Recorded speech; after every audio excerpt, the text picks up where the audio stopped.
एक जंगल काफी सुंदर और हरा भरा था। उस जंगल में अलग अलग प्रकार के पक्षी रहते थे, जैसे कि चिड़िया, तोता, कौवा और बुलबुल वगैरह। सभी पक्षी आपस में बहुत ही प्यार से रहते थे। उस जंगल का एक महाराज था, जो कि एक मिट्ठू तोता था। मिट्ठू तोता पूरे जंगल की अच्छे से देखभाल करता था। लेकिन उस जंगल में एक कालू कौवा भी रहता था। कालू कौवा बहुत ही ज्यादा आलसी और कामचोर था।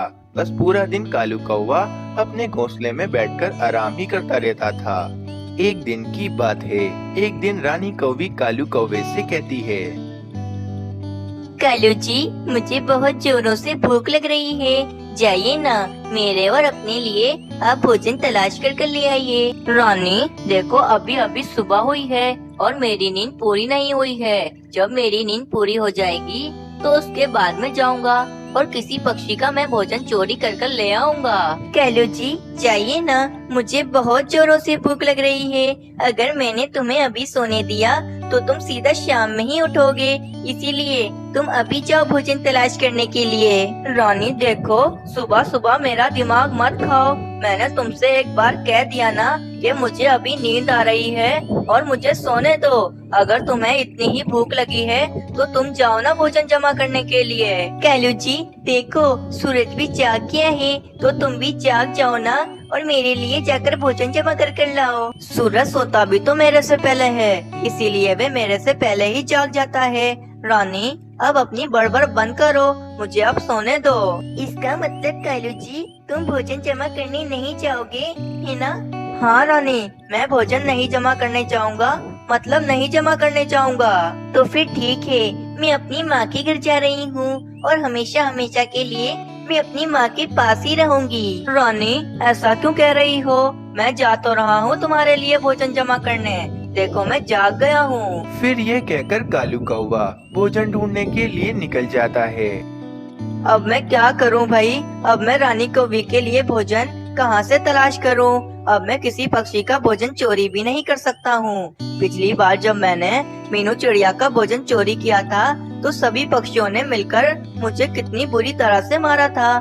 नहीं भाई, इस बार मैं किसी भी पक्षी का भोजन चोरी नहीं करूंगा। फिर वे कालू कौवा भोजन ढूंढते ढूंढते जंगल से काफी ज्यादा दूर आ जाता है। तो उस कालू कौवे को एक चील मिलती है और वे चील कालू कौवे से कहती है, कौवे, तुम मेरे इलाके में क्या कर रहे हो? इस इलाके में सिर्फ चीलें रहती हैं। तुम यहाँ कैसे आए? चील दीदी, मुझे माफ करना। मैं भोजन ढूंढता ढूंढता जंगल से इतना दूर आ गया और मुझे पता भी नहीं चला। आप मुझे माफ कर दो और मुझे यहाँ से जाने दो। जाने तो मैं तुझे दे दूंगी कौवे, लेकिन तुझे मेरा एक काम करना पड़ेगा।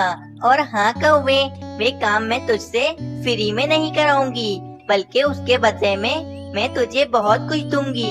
अच्छा चील दीदी, बोलो मुझे आपका क्या काम करना है? कौवे, तुम मेरे साथ चलो, मुझे तुम्हें कुछ दिखाना है। चलो मेरे साथ। फिर वे चील कालू कौवे को अपने साथ कहीं ले जाती है। चील और कौवा उड़ते उड़ते एक गंदम की फसल के पास आते हैं और वे चील कालू कौवे से कहती है,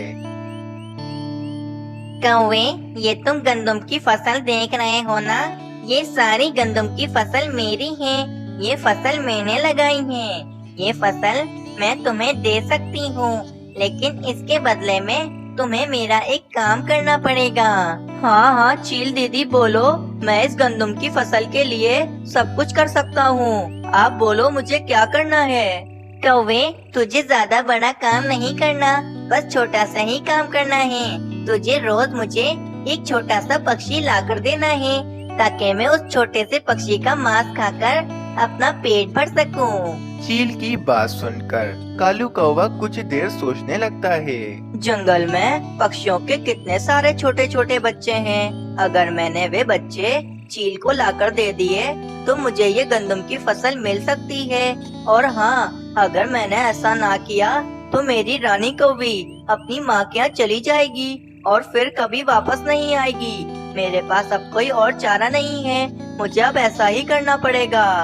ठीक है चील दीदी, मैं ऐसा करने के लिए तैयार हूँ, मैं रोजाना रात को आपको एक छोटा पक्षी लाकर दूंगा ताकि आप उस छोटे पक्षी को खूब मजे ले लेकर खा सको। तो ठीक है कौवे, यहाँ से कुछ गंदम तुम तोड़ कर ले जाओ और आज रात को तुम मुझे एक छोटा सा पक्षी लाकर दोगे। हाँ हाँ चील दीदी पक्का, आज रात को मैं आपको एक छोटा पक्षी लाकर ही दूंगा। फिर ये कहकर वे कालू कौवा कुछ गंदम के दाने तोड़कर अपने घोंसले की तरफ चला जाता है।